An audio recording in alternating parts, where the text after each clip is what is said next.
Okay, so question regarding Mae Geri, its usage with regard to distancing. So the way it's taught in Goju Ryu, there's not a lot of hip, or at least the way it was taught in Goju Ryu, there's not a lot of hip. So we don't see that same kind of like Koshi dependent Mae Geri that you see in modern karate, whereby it's driven by the hip and that extension through the glute here. We don't really do it that way. The way they used to say in Okinawan karate was your Mae Geri never exceeds the length of your outstretched hand. So we're almost kicking. Some schools, even the Meibu can, actually teach you to kick inside your hand, to kick your Mae Geri up between your hands while your fingers are clasped. Let me know if any of you can do that. I've never been able to, but that's something I was told. I've never seen it done. Even my kids can't do it, right? So anyway, so with regards to the Goju Ryu, with our Mae Geri, it's a very short range. If I'm kicking with that heel, the idea is that my hand's already engaged, right? What Goju Ryu is great at is this close range battle, right? This sort of kakie distance, this engagement whereby we have some degree of control over their limbs or whatever it might be. What Goju Ryu sucks at is being at this longer range, whereby now we're in no man's land and we're trying to find a way in. This is not one of our strengths.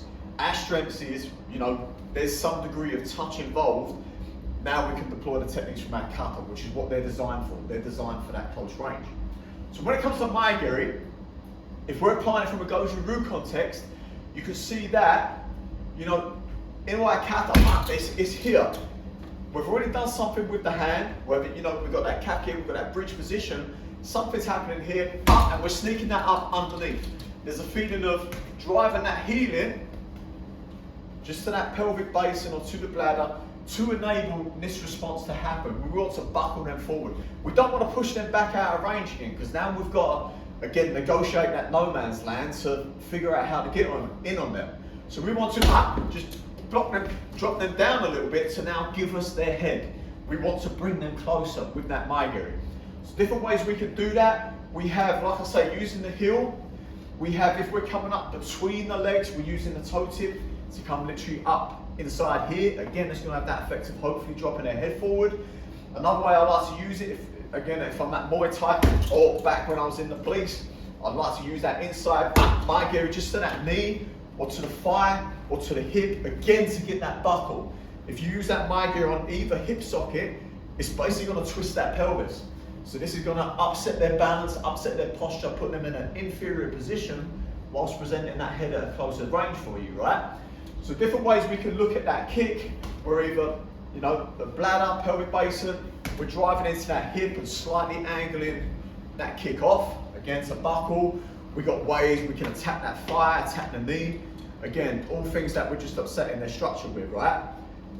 However, if we're at a more long range, so whereby we're outside that touching distance, well now we want to start using that hip to drive in, because now that hip square method that is favoured in Goju Ryu, it's not going to work, right? We're not going to get that same distance. So I can hit with a Mae Geri from here, using that manner, but if I use the Goju Ryu method, I'm going to fall short by about 6 inches. So again, it depends upon range, it depends upon usage, it depends upon situation. With regard to your kata, assume that you're already engaged in some manner or another. If you go back to a kata, generally speaking, whenever we do Mae Geri, what are we doing first? Generally, there's a chudan uke, right? Even if we're talking seipai, whereby you're coming off that opposite leg, this way. So we're coming off that way, right? There's still a chudan uke employed there. Go through your kata. There will always be a chudan bridge before you do your Mae Geri. So that should tell you everything you need to know with regards to distancing and how we use that kick in the kata. Now, how we use that kick in the kata ultimately is how we use that in our Goju Ryu. So sometimes it's important to look outside the system to find those areas whereby we are deficient or a little bit weak, and then maybe now we need to look at, that's an idea of how to now cross that no man's land to get me inside that range now where my Goju Ryu can be employed, which ultimately we're talking clinch distance, okay? Anyway, hopefully some ideas around your Mae Geri.